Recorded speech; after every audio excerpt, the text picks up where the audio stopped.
Hello दोस्तों, 6 अगस्त का current affairs में आपका स्वागत है। तो चलिए शुरू करते हैं। वीडियो शुरू करने से पहले ये बताऊंगा, यदि आप हमारे चैनल पे नए हैं तो चैनल को सब्सक्राइब कर लीजिए, और यदि आपको इसका पीडीएफ चाहिए तो मेरे चैनल के डिस्क्रिप्शन में दिया हुआ है, वहाँ से आप पहले चैनल टेलीग्राम को ज्वाइन कर लीजिए, उसके बाद आप वहाँ पीडीएफ ले लीजिए। तो चलिए शुरू करते हैं। पहला क्वेश्चन है, हाल ही में आईसीएआर निषाद भोपाल ने किस रोग की प्रतिरोधकता के लिए वैक्सीन MA-104 विकसित किया है? तो ये रोग का नाम है अफ्रीकन स्वाइन फीवर। ये एक रोग जो है, यह जो है सुगरों से रिलेटेड रोग है। सुअर का रोग है ये। सुअर को होता है, इसमें सुअर को 100% जो है मौत हो जाती है इस रोग के होने से।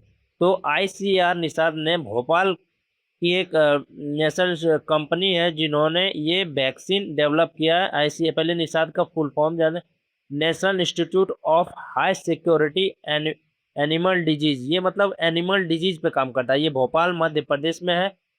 ये सुअर सुअर को अगर ये डिजीज हो जाए तो वो 100% उसका डेथ होना है। तो इन्होंने जो वैक्सीन बनाया ना, तो उस वैक्सीन में देखिए, जो भी वैक्सीन बनता है, चाहे वो पोलियो का वैक्सीन हो चाहे किसी का भी वैक्सीन हो, उस वैक्सीन में उस वायरस को डाला जाता है। उस वायरस को हल्के मात्रा में डाला जाता है और फिर वो वैक्सीन रेडी किया जाता है। उस वैक्सीन को फिर हमारे जिसमें जिसके लिए बनाया जाता है उसके शरीर में डाला जाता है।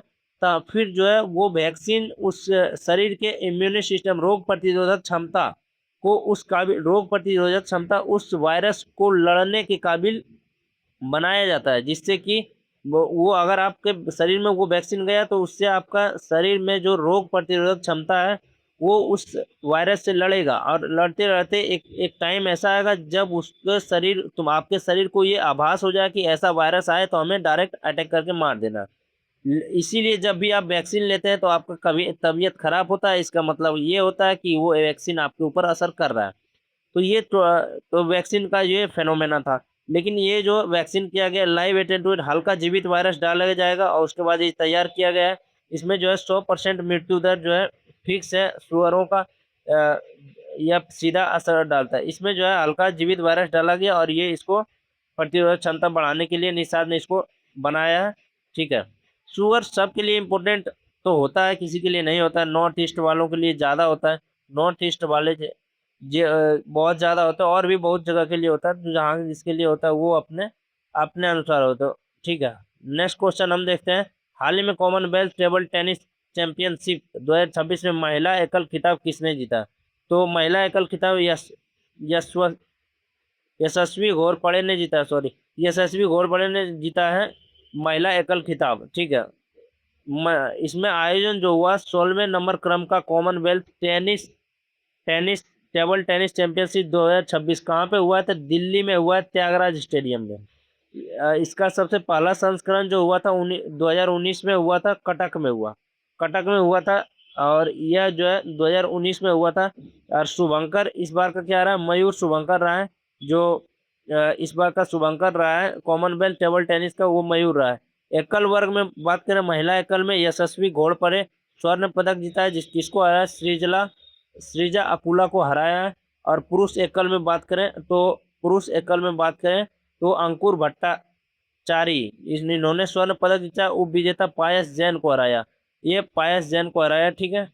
बात करें इसमें जो है टीम के पदक, पदक की बात करें तो भारत के पुरुष टीम मानव ठाकर के नेतृत्व में, ये भारत के पुरुष टीम थे, वह महिला टीम भी ने स्वर्ण पदक जीता है।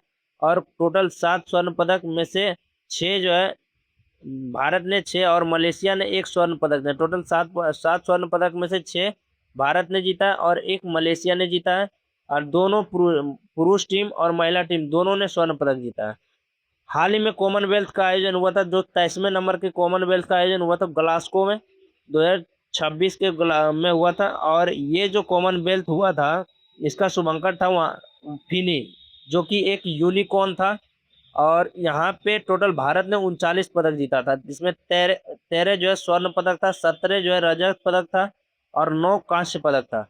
इसके साथ जो है चौथे स्थान पर भारत रहा था, पहले स्थान पर ऑस्ट्रेलिया रहा था।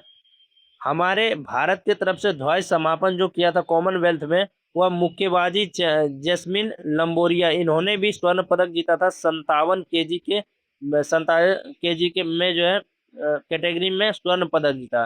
भारत ने बॉक्सिंग में टोटल 7 स्वर्ण पदक जीता था इस कॉमनवेल्थ में, और 2 जो है जूडो में जीता था। ठीक है, कॉमनवेल्थ की बात करें तो ग्लास्गो में जो हुआ था, इसमें जो शुरुआत में सबसे पहले झंडू कुमार ने जीता था, झंडू कुमार ने जीता था। और उसके बाद जो है इन्होंने जीता, बिहार का रहने वाला है, यह सबसे पहले शुरुआत में इन्होंने जीता था क्या, कांस्य पदक इन्होंने जीता था। नेक्स्ट क्वेश्चन की बात करते हैं। नेक्स्ट क्वेश्चन है, हाल ही में न्यूक्लियर टेक्नोलॉजी ने भारत का पहला इंडस्ट्री एकेडमिक प्रोग्राम अनुज्ञान किसने लॉन्च किया? तो किसने लॉन्च किया? आईआईटी हैदराबाद ने लॉन्च किया। इसका उद्देश्य क्या है? अनुज्ञान, अनु मतलब हो गया परमाणु, ज्ञान मतलब हो गया प्रशिक्षण, यानी अनु मतलब परमाणु, न्यूक्लियर, न्यूक्लियर से रिलेटेड प्रशिक्षण के लिए इन्होंने अनुज्ञान अनुज्ञान जो है लॉन्च किया। अनुज्ञान nuclear technology orientation programme launch किया है अनुज्ञान। ठीक है, इसने आईआईटी हैदराबाद ने। इसके तहत जो है मतलब इसके किताबी ज्ञान के साथ जो है ना, किताबी ज्ञान के साथ प्लस में किताबी ज्ञान प्लस में जो है जो उसका व्यवहारिक ज्ञान होता है, जो उसको रियल टाइम में फील किया जाता है, उसको भी इसके साथ दिया जाएगा। इसके तहत 3 महीने जो है वहीं रेसिडेंस में रखा जाएगा, वहीं पे आपको रहना है 3 महीना जो है वहीं पे रहना है, और वहीं प्रशिक्षण भी करना है, पढ़ना भी है, उसका टेस्टिंग भी करना है, प्रैक्टिकल भी ट्रेनिंग करना है, वोकेशनल स्किल्स प्राप्त करना है, रियल टाइम इंडस्ट्री अनुभव प्राप्त करना है। और उसके बाद यह 3 महीने का ड्यूरेशन में आपको आवासीय वहीं पे मिलेगा, और उसी के तहत ये प्रशिक्षण कार्यक्रम ये चालू किया गया आईआईटी हैदराबाद के तहत। नेक्स्ट क्वेश्चन की बात करें, हाल ही में किस राज्य और यूटी ने भैरव यात्रा को राष्ट्रीय अमूर्त सांस्कृतिक विरासत में का दर्जा प्राप्त किया? तो जम्मू कश्मीर का है जो है भैरव यात्रा। और बात करें तो ये राष्ट्रीय अमूर्त सांस्कृतिक विरासत में, ना कि यूनेस्को के अमूर्त सांस्कृतिक विरासत में शामिल नहीं हुआ, ये राष्ट्रीय अमूर्त सांस्कृतिक विरासत में शामिल हुआ, याद रखिएगा।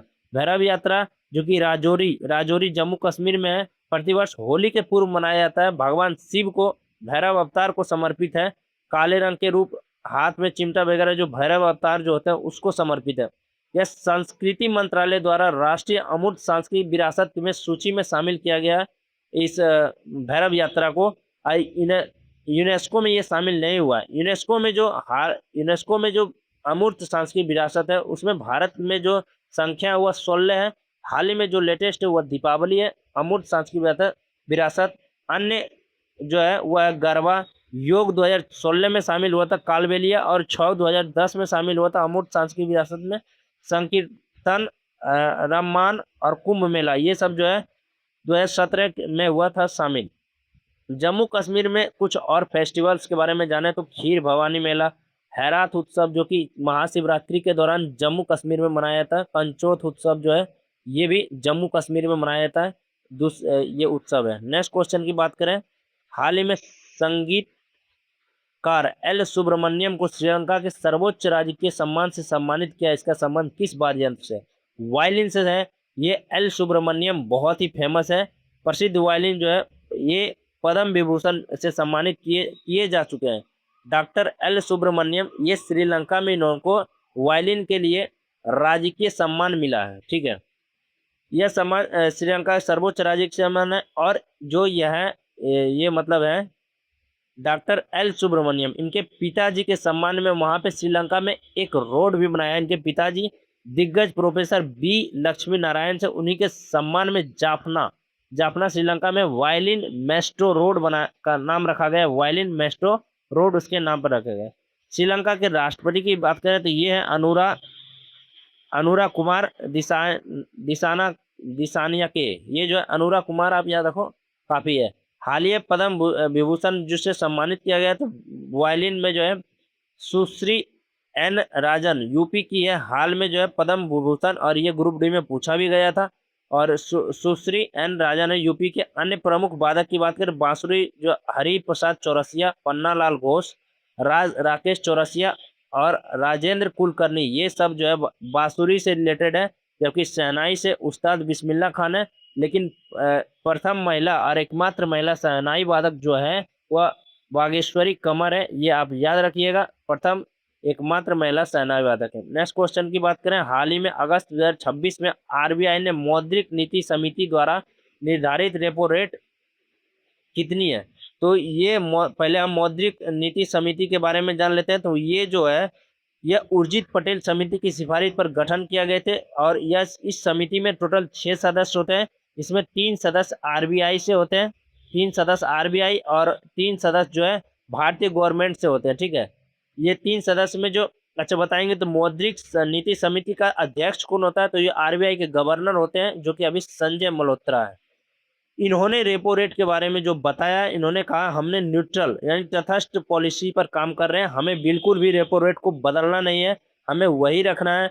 भले ही इस बार जो है ईंधन के क्षेत्र में हमें काफ़ी नुकसान हुआ है, काफ़ी ज़्यादा खपत हुआ है ईंधन का, लेकिन हम उसको मैनेज करेंगे और इससे जो है इसको अपरिवर्तित रेपो रेट को अपरिवर्तित रखने का कार्य किया है। और हमारे जो कि 5.25% है रेपो रेट। अब बताएंगे अभी रेपो रेट क्या है, बैंक रेट क्या है, सब बताएंगे, रुकिए। बैंक रेट जो हुआ है 5.50% रखा है, यह सदैव रेपो रेट से अधिक होता है।